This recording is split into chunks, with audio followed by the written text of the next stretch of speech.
प्रिय दर्शकों, एक बार फिर आपका स्वागत है हमारे YouTube चैनल अनमोल टॉक्स में। दोस्तों, एक नगर में कबीर नाम का एक लड़का रहता था। वो अपनी जिंदगी से बहुत परेशान था। उसकी परेशानी का कारण यह था कि वह अब तक कुछ भी नहीं कर रहा था। उसके माँ बाप उसे रोज ताने मारते कि तेरे सारे मित्र कुछ ना कुछ कर रहे हैं, लेकिन तू अभी भी घर में ही बैठा रहता है। मित्रों के बीच भी अक्सर उसका मजाक ही बनता। वह कहीं जाता तो लोग उससे पूछते कि क्या कर रहे हो। उसे यह बताने में बड़ी शर्म आती कि अभी वह कुछ भी नहीं कर रहा है। धीरे धीरे उसने रिश्तेदारों के यहाँ जाना और लोगों से मिलना जुलना कम कर दिया। वह ज्यादातर समय अपने घर में ही बैठा रहता। वो अकेले में रोता, भगवान को कोसता और अपनी किस्मत को दोष देता। अब उसे अपनी जिंदगी बोझ लगने लगी थी। कभी कभी वह सोचता कि जब वह कुछ करने के लायक ही नहीं है तो फिर उसके जिंदा रहने का क्या फायदा। उसे तो मर जाना चाहिए। एक दिन वे अपने नगर की एक सड़क से गुजर रहा था। तभी उसने देखा कि एक गुरु दुख के ऊपर प्रवचन दे रहे हैं। वह भी वहीं बैठ गया और गुरु के प्रवचन सुनने लगा। गुरु बोल रहे थे कि दुख एक गुरु की भांति होता है जो हमें जीवन की सच्चाई दिखाता है और हमें सही से जीवन जीने का तरीका सिखाता है। आप चाहें तो अपने दुख रूपी गुरु से जीवन जीना भी सीख सकते हैं और चाहे तो उस दुख में डूबकर रो भी सकते हैं। कबीर भी गुरु की ये सारी बातें ध्यान से सुन रहा था, लेकिन उसे गुरु की यह बातें सही नहीं लगी। उसने खड़े होकर कहा, दुख कुछ भी सिखाकर नहीं जाता, सिर्फ पीड़ा देकर जाता है। दुख की पीड़ा अनंत होती है। ऐसा लगता है इसके बाद कुछ भी नहीं होने वाला, कुछ भी नहीं मिलने वाला।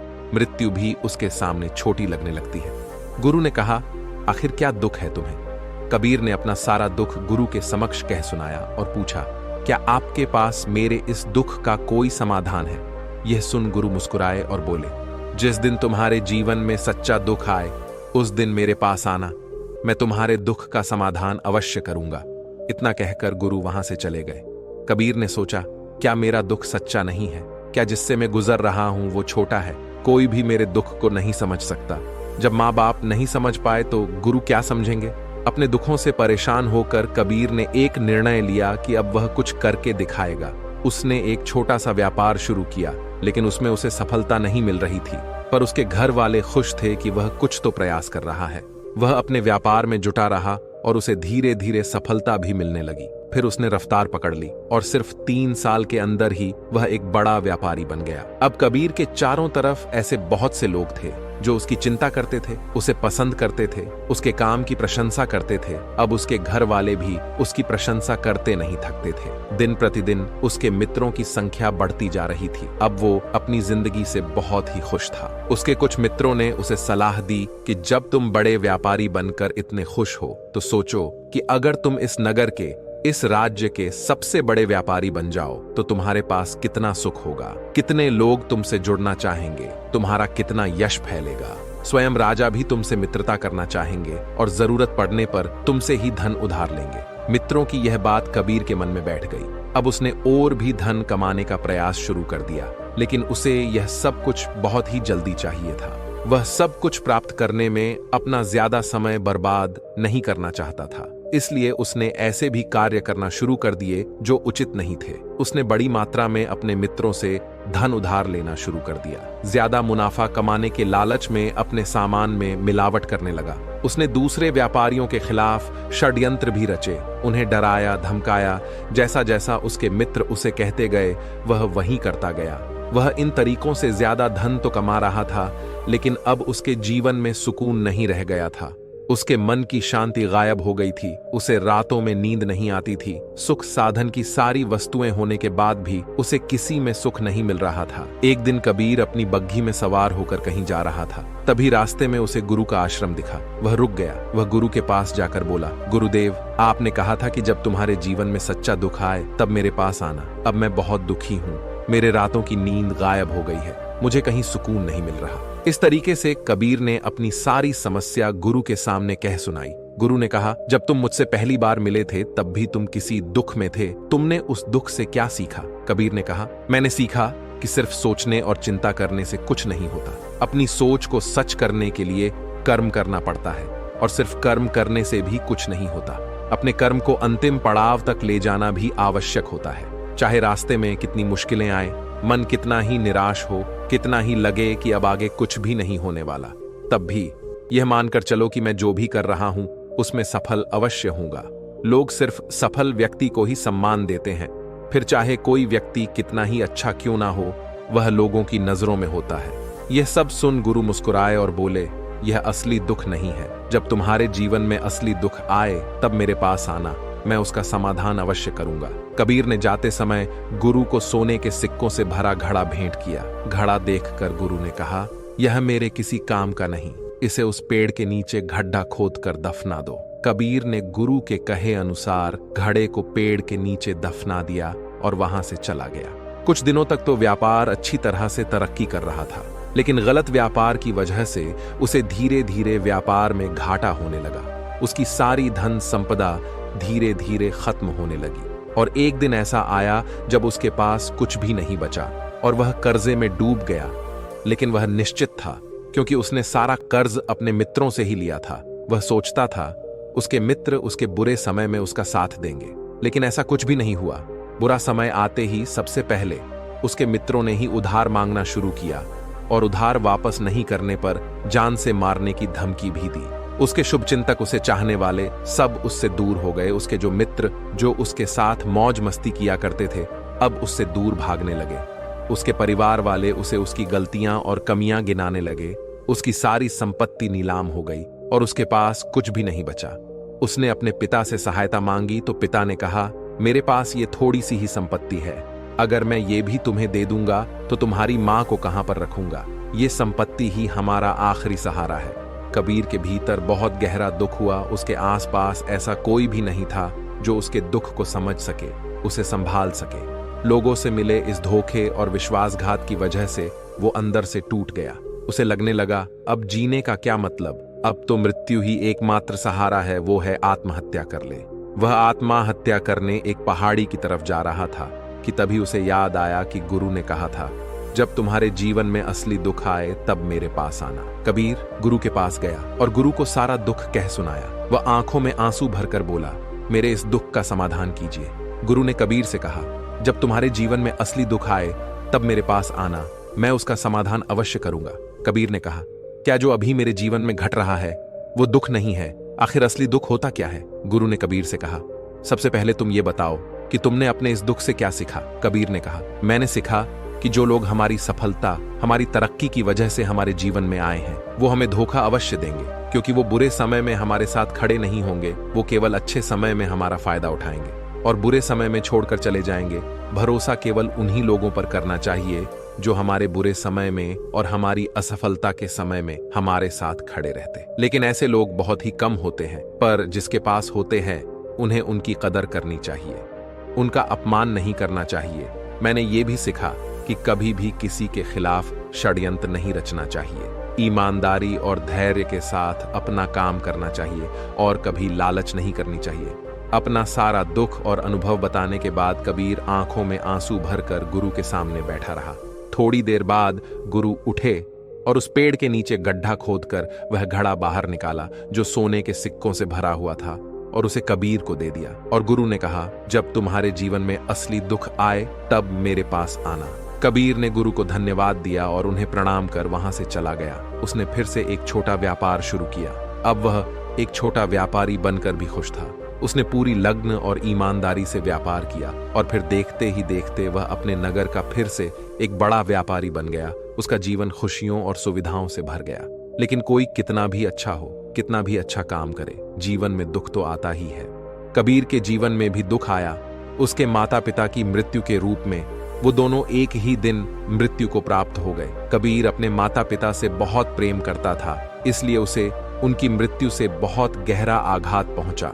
वह उन दोनों के पार्थिव शरीर को शमशान घाट ले गया, जहां उनकी अंतिम क्रिया की गई। वहां उसने अपने माता पिता के शरीर को जलते हुए देखा तो उसका मन बेचैन हो गया। उसके अंदर बहुत से प्रश्न उठने लगे। घर वापस आया तो उसने अपने माता पिता के घर और संपत्ति को देखा, जिसके लिए उसके पिता हमेशा लड़ते रहते थे। आज वह लावारिस पड़ी है। आज उसकी देख रेख करने वाले, उसके लिए लड़ने वाले इस दुनिया से चले गए हैं। उसके पिता ने जो भी कमाया था, जो भी बनाया था, वो सब यही रह गया था। एक दिन पहले किसी से भी अपनी संपत्ति के लिए लड़ जाने वाले उसके पिता आज खुद इस दुनिया से अलविदा हो गए थे। उसका मन इसी तरह के अनेक विचारों के भंवर में फंसा हुआ था। उसे अंदर से अकेलापन और डर महसूस हो रहा था। उसे लग रहा था कि कुछ तो है जिसे वो समझ नहीं पा रहा है। इसलिए वो गुरु के पास गया। उसे देखते हुए गुरु ने कहा, क्या जीवन में कोई दुख है?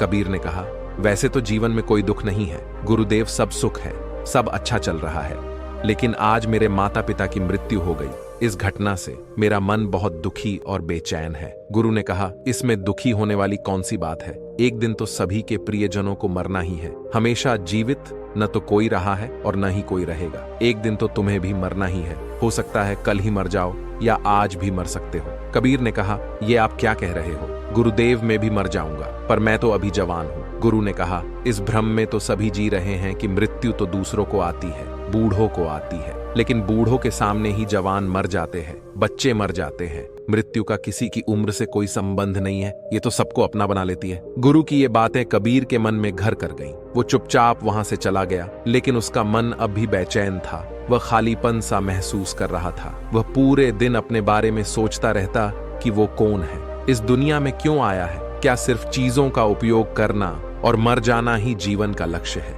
ऐसे ही बहुत से प्रश्न उसके मन में लगातार उठ रहे थे, लेकिन उसे अपने किसी भी प्रश्न का उत्तर नहीं मिल पा रहा था और उसका दुख दिन प्रतिदिन बढ़ता जा रहा था। इसीलिए कुछ दिनों बाद वह गुरु के पास पहुंचा और बोला, गुरुदेव, मैं बहुत दुखी हूं, क्योंकि मैं ये नहीं जान पा रहा हूं कि मैं कौन हूं और इस दुनिया में क्यों आया हूं। ये सुन गुरु मुस्कुराए और बोले, आज पहली बार तुम्हारे जीवन में सच्चा दुख पैदा हुआ है। वास्तव में यही है जो दुख कहलाने के लायक है, कि हमें पता नहीं है कि हम कौन हैं, क्यों आए हैं, क्या करना है, कैसे करना है। कबीर ने कहा, गुरुदेव, मेरे इस दुख का समाधान कीजिए। गुरु ने कहा, हम सभी इंसान जीवन भर का इकट्ठा करते रहते हैं। कबीर ने कहा, हाँ, हम सभी इंसान जीवन भर धन संपत्ति, मान सम्मान, परिवार, शत्रु, मित्र, पद, प्रतिष्ठा इत्यादि इकट्ठा करते रहते हैं। गुरु ने कहा, क्या इन इकट्ठा की हुई सभी चीजों में से एक भी चीज को तुम अपने साथ ले जा सकते हो? कबीर ने कहा, नहीं गुरुदेव, इनमें से कुछ भी साथ नहीं जाता। मेरे माता पिता के साथ भी कुछ नहीं गया, सब तो यही छूट गया।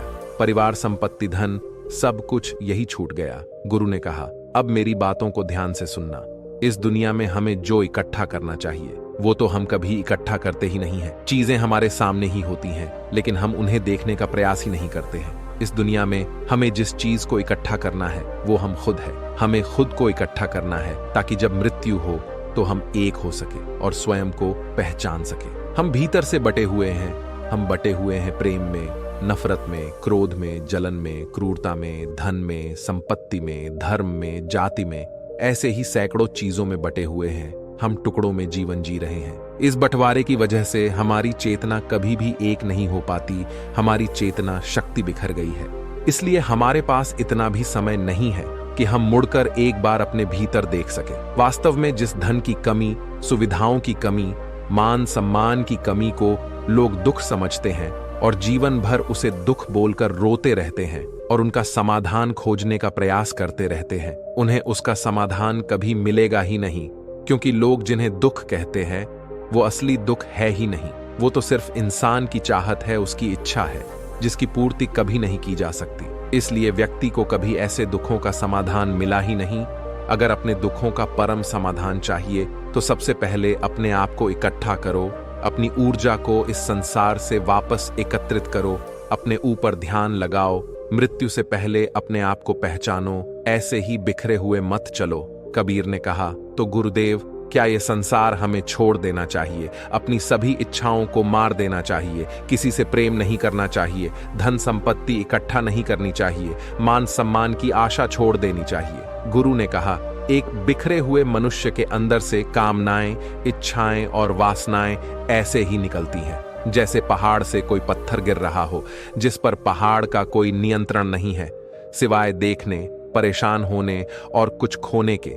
इसी प्रकार एक बिखरे हुए मनुष्य की इच्छाएं अनियंत्रित और दुखदायी होती हैं। उसका मन कुछ भी इच्छाएं और कल्पनाएं करता रहता है और दुखी होता रहता है।